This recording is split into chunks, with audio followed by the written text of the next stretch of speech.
14 Lok Sabha seat है यहाँ पे, कितनी सीट भाजपा जीतेगी सर यहाँ पे झारखंड में? 14 में कम से कम हम लोग 13 सीट जीतेंगे। ये कौन सा सीट है जो आपको डाउट लगा? आप देखेंगे जिनके साथ आज जेपी पटेल जी जा रहे हैं वो काउंटिंग के दिन भी नजर नहीं आएंगे। सर आप निर्दलीय से जो है हजारीबाग विधानसभा क्षेत्र से चुनाव लड़े, 62,000 वोट भी लाए, जीतते जीतते हार कर रहे। कोई इलाज में 20 लाख 25 लाख 30 लाख, आखिर क्या होता है 30 लाख में? क्या लगता है 30 लाख में शरीर के अंदर? ये तो जांच होना चाहिए जितने बड़े अस्पताल हैं, और उसके बाद भी लोग बच नहीं पा रहे हैं। तो बहुत बड़ा अस्पताल बना है हजारीबाग में, जो पूरे झारखंड में नहीं पूरे भारत में फेमस है, जैसे वेलोर फेमस है। तो उतना हिम्मत हम लेके चल रहे हैं, वोटों से लीड करेंगे, ये तो निश्चित तौर पे तय है। जनता का पूरा रुझान मनीष जायसवाल और मोदी जी की तरफ है, और सबसे ज्यादा है कि इस बार कोई कुछ सुनने को तैयार नहीं है। जब से 18वीं लोकसभा चुनाव का ऐलान हुआ है तभी से पूरे देश में जो है सभी पार्टी के प्रत्याशी अलग अलग क्षेत्र में जा रहे हैं। तो मैं उसी से रिलेटेड झारखंड के हजारीबाग संसदीय क्षेत्र में आया हूं और यहां पर अलग अलग जगह पर जाके ये जानने का प्रयास कर रहा हूं कि यहां पर जो प्रत्याशी उठे हैं, जैसे भाजपा से मनीष जायसवाल जी उठे हैं, कांग्रेस से जेपी पटेल जी उठे हैं, और भी जो अलग अलग पार्टी के प्रत्याशी हैं वो लोग क्षेत्र भ्रमण कर रहे हैं। तो लोगों के पास जा रहे हैं तो क्या कह रहे हैं वो तो बात की बात है। लेकिन अभी हमारे साथ प्रदीप प्रसाद जी मौजूद हैं जो कि समाजसेवी हैं, साथ ही साथ भाजपा में जो है कार्यकर्ता के रूप में काम कर रहे हैं, और हो सकता है कि 2024 के विधानसभा चुनाव में जो है भाजपा इनको टिकट भी दे दे। तो आइए प्रदीप प्रसाद जी से मिलते हैं, इनकी बहुत ही रोचक कहानी है, इनसे जानने का प्रयास करते हैं। दादा जोहार और स्वागत है आपका। धन्यवाद। प्रदीप जी, ये बताइए कि आप पहले समाज सेवी थे, 2014 में निर्दलीय से चुनाव भी लड़े और 62,500 वोट भी लाए, दूसरे नंबर पे थे, मतलब जीतते जीतते आप हार गए। तो समाज सेवी से पॉलिटिक्स में कैसे आना हुआ? देखिए, लोगों को आप प्रेशर था कि आप राजनीति में आएंगे तो कुछ ज़्यादा कर पाएंगे हम लोगों के लिए, और आज भी इच्छा है कि अगर पद मिले तो कुछ जो अभी हम कर पा रहे हैं, सीमित संसाधन होता है तो कुछ ज़्यादा करें। अगर यहाँ की जनता और भारतीय जनता पार्टी चाहेगी तो निश्चित रूप से एक बार चाहेंगे कि हमें मौका मिले और कुछ ऐसा करके दिखाएं कि आने वाला दिन में इतिहास बन जाए। और जब हम लोग सोशल वर्क में, तो हम जब स्कूल में पढ़ते थे तब से मेरा इच्छा था, तब से हम किसी का तकलीफ नहीं देख पाते थे, जो बन पाता था हम लोग दोस्त लोग भी करते थे। ये हमारे फादर का दिया हुआ ही संस्कार था। हम लोग गांव में रहते थे, जंगल में, उस समय छोटा मोटा दवा का भी ज़रूरत पड़ता तो फादर अपने पास रखते थे, जो कर पाते थे हम लोग करते। तो कहीं ना कहीं वो चीज़ हमें भी है, और ये मेरा सबसे बड़ा नशा है। और मेरा सपना भी है कि कुछ संसाधन मेरे पास, कुछ पैसे ज़्यादा मात्रा में अगर आ जाएं, और जीवन का लास्ट डे है कि एक अस्पताल बना है हजारीबाग में जो पूरे झारखंड में नहीं पूरे भारत में फेमस हो, जैसे वेलोर फेमस है। तो उतना हिम्मत हम लेके चल रहे हैं और अपना ज़िंदगी का समय देंगे, चाहे घर घर जाके चंदा मांगना पड़े या कुछ करना पड़े, तो ऐसा एक काम हम करके ही ऊपर जाना चाहेंगे, उससे पहले नहीं जाना चाहेंगे। मतलब लोगों के लिए बहुत कुछ करना चाहते हैं। बिल्कुल बिल्कुल, क्योंकि जो लोग झारखंड से या बिहार से लोग सीधे वेल्लोर जाते हैं जब क्रिटिकल मामला होता है, तो वैसा कुछ अस्पताल बनाना चाहते हैं यहाँ पे। बहुत जरूरी है आज के डेट में। यहाँ से जाने का भी साधन नहीं है, एयर एम्बुलेंस तो हर कोई नहीं कर सकता। हम चाह रहे थे, हम लिखे भी हैं, अभी रेलवे मंत्रालय में भी लिख के दिए हैं कि जो भी यहाँ से फास्ट ट्रेन है, मान लीजिए दिल्ली की यहाँ जाती है, दिल्ली इलाज के लिए लोग जाते हैं, बेलोर जाते हैं, उसमें एयर एम्बुलेंस जिस तरह रहता है उस तरह का एक बोगी लगाया जाए जिसमें वेंटिलेटर का सुविधा हो। तो एक बोगी में 5-6 लोग जा सकते हैं और कम खर्च में जा सकते हैं। स्वास्थ्य का जो हाल झारखंड में किसी से छुपा नहीं है। आज ये जितने बड़े बड़े अस्पताल हैं, जो 100 कॉल डॉक्टर हैं, जिनका मैं नाम नहीं लेना चाहता, 4-5 डॉक्टर हैं, उन लोग महीना में फिक्स हैं कि एक महीना में हमको 1 करोड़ कमाना है। कोई इलाज में 20 लाख 25 लाख 30 लाख, आखिर क्या होता है 30 लाख में? क्या लगता है 30 लाख में शरीर के अंदर? ये तो जांच होना चाहिए जितने बड़े अस्पताल हैं, और उसके बाद भी लोग बच नहीं पा रहे हैं। तो बहुत बड़ा रैकेट है, बहुत मुश्किल है, और इसमें जितना स्वास्थ्य विभाग जितना स्वस्थ है इसका कहा नहीं जा सकता। मैं नीचे से लेकर ऊपर तक पूरा एक एक चीज़ देखा हूँ, चाहे कैंसर पेशेंट हो या कुछ भी पेशेंट हो, और जो सही आदमी है उसको भी इन लोग मार देते हैं सिर्फ पैसे के लिए। अच्छा, ये बताइए कि सर आप निर्दलीय से जो है हजारीबाग विधानसभा क्षेत्र से चुनाव लड़े, 62,000 वोट भी लाए, जीतते जीतते हार के रह गए, फिर आप भाजपा में कैसे शामिल हो गए सर?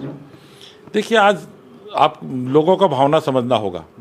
कहीं न कहीं नरेंद्र मोदी जी के प्रति लोगों का पूरा देश में एक विश्वास जगा है। लोग चाह रहे हैं कि मोदी सरकार में कुछ अच्छा कार्य हो रहा है, और निश्चित तौर पे हो भी रहा है।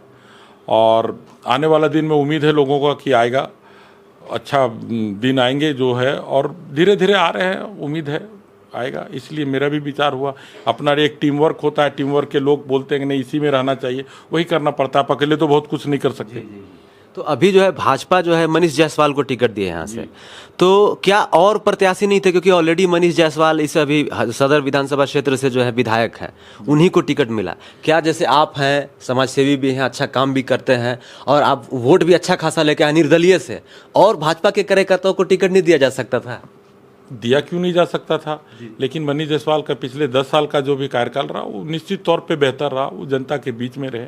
इससे पहले भी भाजपा के 2-2 बार जीते, उतने जनता के बीच उन लोग रहे नहीं। मनीष जायसवाल जनता के बीच में थी, और कहीं कहीं शीर्ष नेताओं का निर्णय होता है, तो वो जो निर्णय है तो निश्चित तौर पर अच्छा ही निर्णय है, कोई बुरा निर्णय नहीं है। सर, कांग्रेस से जेपी पटेल है जो कि भाजपा के ही विधायक थे, अभी कांग्रेस में चले गए हैं, तो उनको कांग्रेस ने यहाँ से प्रत्याशी बनाया है। तो कांग्रेस के जेपी पटेल और भाजपा से मनीष जायसवाल के बीच में कैसा मुकाबला होने वाला है सर? आप क्योंकि ज़मीनी हकीकत को बेहतर जानते हैं, आप खुद चुनाव लड़े हैं, आपको हजारीबाग के बारे में, हजारीबाग संसदीय क्षेत्र के बारे में एकदम बारीकी से मालूम है, कैसे क्या होगा? देखिए, मैं जेपी पटेल को भी मैं अच्छे से जानता हूँ, उनके फादर के समय से भी मैं जानता हूँ, मनीष जायसवाल को भी मैं कितने दिन से जान रहा हूँ। कहीं न कहीं जेपी पटेल एक परिवार हजारीबाग में राजनीति में अपना वर्चस्व था, सिन्हा परिवार का, उनके चक्रव्यूह में फंस गए वो, और उनके साथ गलत हो गया। आप देखेंगे जिनके साथ आज जेपी पटेल जी जा रहे हैं, वो काउंटिंग के दिन भी नज़र नहीं आएंगे। मैं उनसे भी बोला था कि आप इतने दिन राजनीति के हजारीबाग के लिए कुछ अच्छा करके जाएं, आप बहुत बड़े लोग हैं, कुछ हजारीबाग को अच्छा दे के जाएं, हैप्पी एंडिंग करें। मेरा तमन्ना था, मैंने खुद बोला था कि सर कुछ हैप्पी एंडिंग करें, कुछ अच्छा करके जाइए। आपको हजारीबाग ने बहुत कुछ दिया, आप वित्त मंत्री बने, विदेश मंत्री बने, बहुत कुछ आपको हजारीबाग दिया, तो आप इस तरह की राजनीति ना करें, जो अच्छा कर रहा है उसको अच्छा करने दें। ये मेरा उनसे नम्र निवेदन था, लेकिन पता नहीं। और हम आज जो भी हो, आप आने वाला दिन में देखिएगा, कुछ दिनों के बाद ऐसा आएगा कि जेपी पटेल सबसे ज़्यादा नाराज अगर किसी से होंगे तो सिन्हा परिवार से होंगे, आप ये निश्चित तौर पे देख लीजिए। मनीष जायसवाल जी का मैंने इंटरव्यू किया, बोले कि हजारीबाग संसदीय क्षेत्र में पांच विधानसभा आता है, हर विधानसभा से जो है 1 लाख से ज़्यादा वोट आएगा, लीड करेंगे हम लोग, तो 5 विधानसभा से 5 लाख ज़्यादा वोट आएगा। तो क्या 5 लाख वोटों से लीड करेंगे? ये तो निश्चित तौर पर तय है। जनता का पूरा रुझान मनीष जायसवाल और मोदी जी की तरफ है, और सबसे ज़्यादा है कि इस बार कोई कुछ सुनने को तैयार नहीं है, सब नरेंद्र मोदी जी। एक सवाल पूछेंगे प्रदीप सर, अब मैं 10-12 गांव में रिपोर्टिंग किया हजारीबाग संसदीय क्षेत्र में, एक चीज़ देखने को मिला कि जो मनीष जायसवाल जी यहाँ के प्रत्याशी हैं बीजेपी से, उनको लोग नहीं जानते हैं, लेकिन ये कहते हैं कि हम मोदी जी को देंगे वोट। देखिए, ये एकदम सच्चाई यही है। लोकसभा का क्षेत्र तो बहुत बड़ा है, विधानसभा में उनको तो सब जगह जानते हैं, लेकिन जितना बड़ा क्षेत्र लोकसभा का है और उनको पहली बार मौका मिला है, तो निश्चित तौर पे सब जगह मनीष जायसवाल को नहीं जान पाएंगे। खास करके हम लोग जिस जगह रहते हैं वो ग्रामीण क्षेत्र है, ग्रामीण क्षेत्र के लोगों को उतनी जागरूकता नहीं है, प्रजातंत्र के लायक हम लोग बहुत हद तक तैयार नहीं हुए हैं, फैक्ट तो यही है, तो नहीं जानते हैं, इसमें कोई दूर राय नहीं है। लेकिन मोदी जी को तो सबको बच्चा बच्चा जानता है। वही वो लोग का कहना था कि मनीष जायसवाल नहीं, अगर मोदी जी किसी भी व्यक्ति को खड़ा कर देते तब भी हम लोग मोदी जी को वोट देते आए हैं और देंगे। हमको मनीष जायसवाल जी से कोई ज़्यादा कोई लगाव नहीं है, ना हम उनको जानते हैं, ना कभी उनको देखे हैं, ऐसा लोगों का कहना था। जी जी, बिल्कुल आप सही कर रहे हैं। हजारीबाग मैंने पूरे देश में सबसे सेफेस्ट सीट में गिना जाता है भाजपा के लिए, और निश्चित तौर पे इसका हर बार आपको रिजल्ट भी रहा। 9 बार में 7 बार भाजपा यहाँ से जीती है, 2 बार कांग्रेस। इस बार भी बहुत मतों से जीतेगी, ऐसा मेरा सोचना है। और ये नहीं कि आप ट्राई नहीं किए सर लोकसभा सीट? नहीं, मेरे लिए विधानसभा ही क्षेत्र बहुत बड़ा लगता है, लोकसभा में मैं कहाँ जाऊँ, और काम करने का एक मौका अगर हमको यहीं मिल जाए जनता का सेवा करना, तो जिस प्रकार से आप काम कर रहे हैं, जिस प्रकार से एक्टिव हैं, तो ऐसे लोगों को तो भाजपा को टिकट देनी चाहिए। निश्चित तौर पर आगे देगी, आप देखिएगा, अगर मौका मिला तो देंगे जी।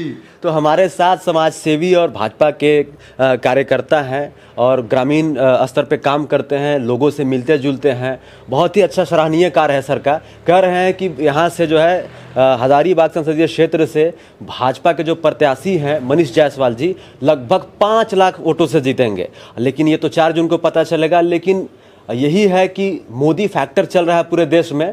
एक सवाल सर, 14 में से 14 लोकसभा सीट है यहाँ पे, कितनी सीट भाजपा जीतेगी सर यहाँ पे झारखंड में? 14 में कम से कम हम लोग 13 सीट जीतेंगे। एक कौन सा सीट है जो आपको डाउट लग रहा इसे हम अभी नहीं बोल सकते, लेकिन 13 तो पक्का जीतेंगे। है? 13 जीतेंगे। तो सर ने कह दिया कि 13 जीतेंगे। अब देखते हैं कि क्या होगा, 4 जून को पता चलेगा। खास बातचीत के लिए सर शुक्रिया, बहुत अच्छा लगा बातचीत करके।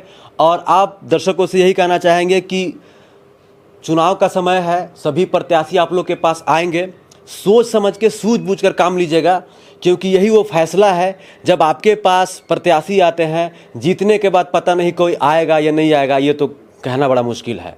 बने रहिए हमारे साथ, देखते रहिए भौकाल टीवी न्यूज़। जय हिंद, वंदे मातरम, जोहार झारखंड। शुक्रिया सर।